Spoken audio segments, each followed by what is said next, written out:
Hey guys, Keylitho here. Today I thought I'd show you guys a couple of flashlights that I picked up, I think I got them 3 or 4 months ago. If you guys don't already know, these are a couple 4Sevens brand flashlights. Got the Quark 123 and the 4Sevens Preon 2. But it's not in the box, obviously. First of all, let's start by going over a few specs. This is not the newer version, which I know it doesn't have as high of a lumen output. This one is 160 lumens. 3 levels, you know, low, medium, high, SOS, strobe, beacon high, beacon low. I know it says hard anodized aluminum, okay? And this was the thing about this, because they advertised this one as the titanium version. I was under the impression that it was titanium. Let me go ahead and roll it out here.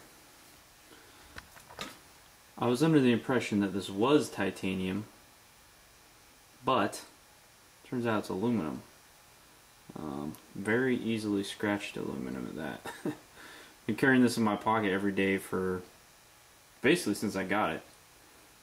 I'm a little disappointed how easily it got scratched up, but I mean, I guess it is what it is.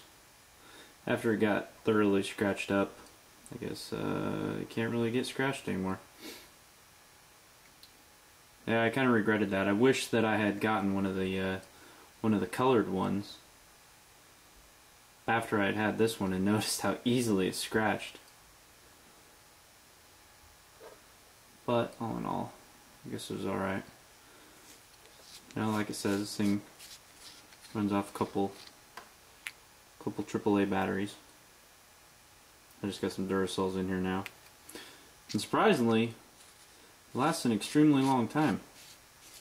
The only time I've accidentally run the batteries dead, was riding this thing in my pocket and, you know, sitting in a chair or something, you lean over, you accidentally turn this thing on. All of a sudden I'll start feeling it getting hot after I do it a couple times, mostly like when I'm sitting on the floor with my kids or something. And I'll pull it out of my pocket an hour later and realize that this thing's been on for an hour. And it's like burning hot, but doesn't really seem to affect it. You know, this thing's pretty bright in its 3 modes. Obviously I'm in here in daylight, but there's low, medium, and high. And it's pretty damn bright. I'll take you guys outside my front yard, and it's actually dark right now, so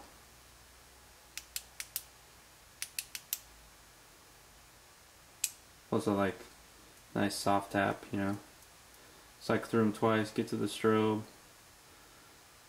Nice SOS. And you can tell there's beacon low. They switched to, actually that first one was beacon high, then it goes to beacon low, which is a pretty cool feature. I think it's about every 15 seconds maybe, but you know, I've used this thing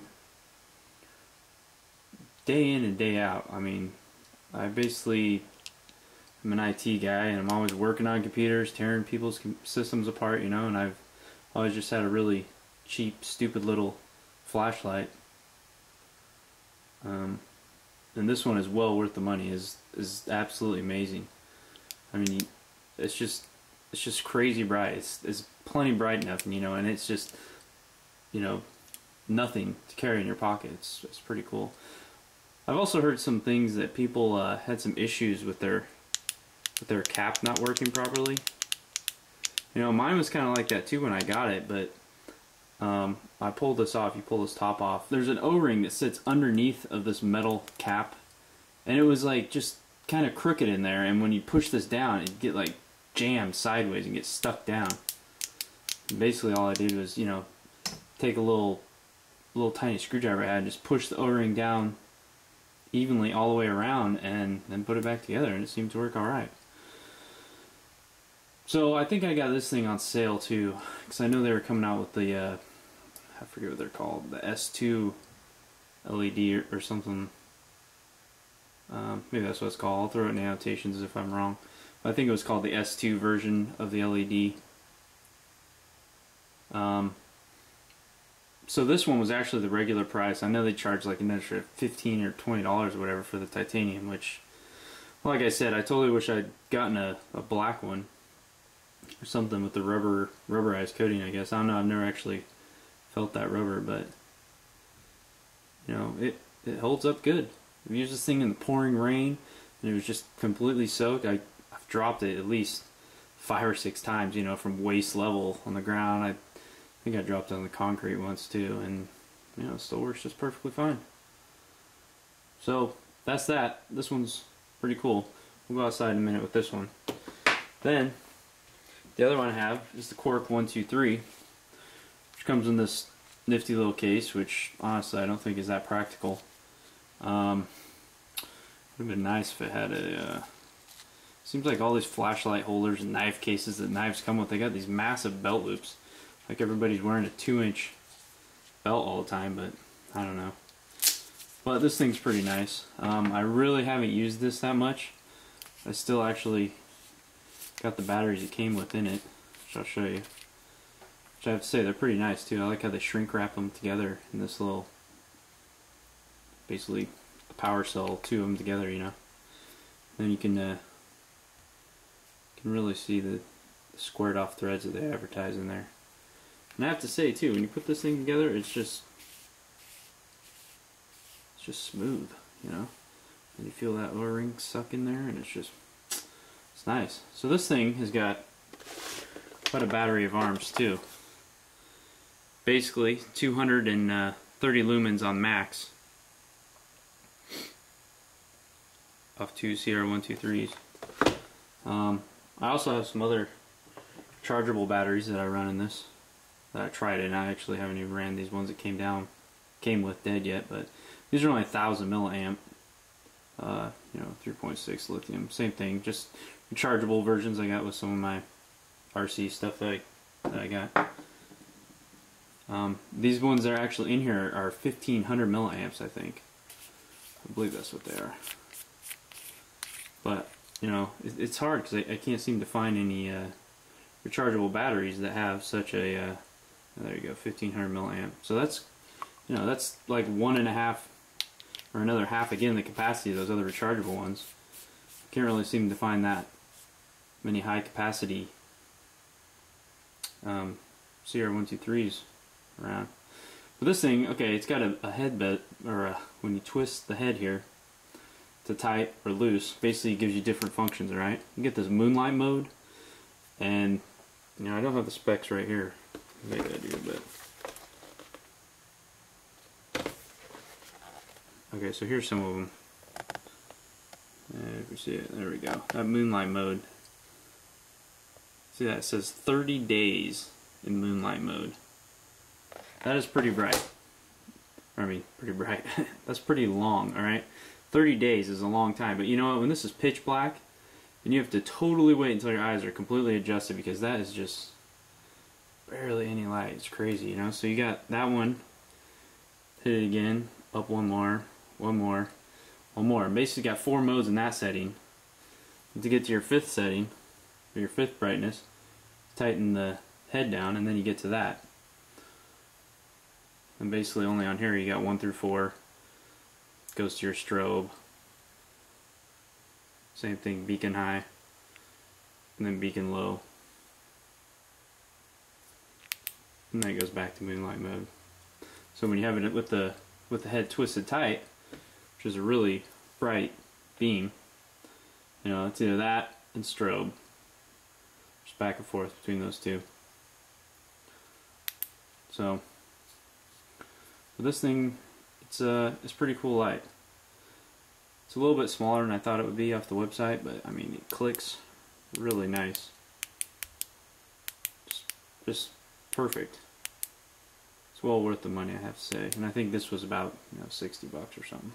Whatever it is on their website. I bought it from the 4Sevens website, and it came with like a little lanyard and stuff and some other things. You can pull this clip off pretty easy if you want to.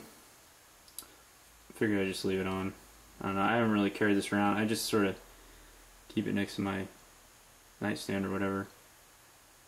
So if I ever have to get up in the middle of the night or whatever. Wintertime around here in my house, power goes out a lot, so. But, I mean, you can tell it's definitely puts out some power. I mean, you can like feel it on your hand getting warm, even just, you know, from an inch or so away. Definitely goes pretty good. So let's go outside and I'll show you the beam throw.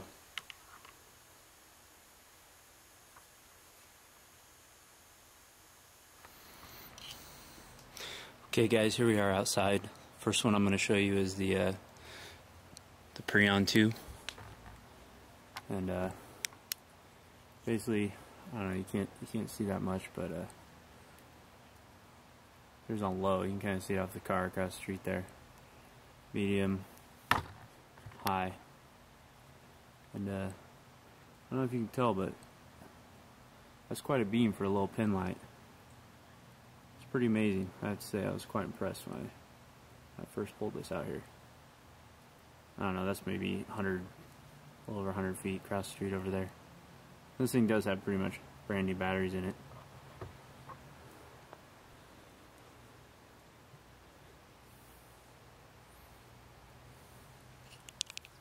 Once again, there's high, down low, can't even hardly see it on the camera. There's a medium. Come on, focus there, buddy. There we go. And the high again. It's a big jump from medium to high though. It works pretty good. Okay, here's the Quark. Barely there. Up one more. Here's like level 4. So level 4, you can tell, is about as bright as the Preon is. We'll crank the head up here to the high setting, and you can see, man, that thing just throws a pretty good beam out for what it is.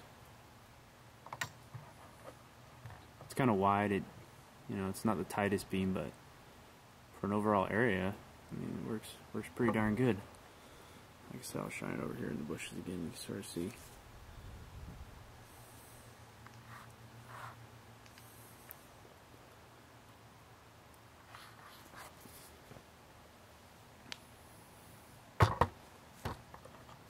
So we'll go back to the, just twist the head back, then you're back to your last setting that you put it on. Keep going through them, you know, SOS. Beacon high. And beacon low. Back to your moonlight mode, which, like I said, is barely anything.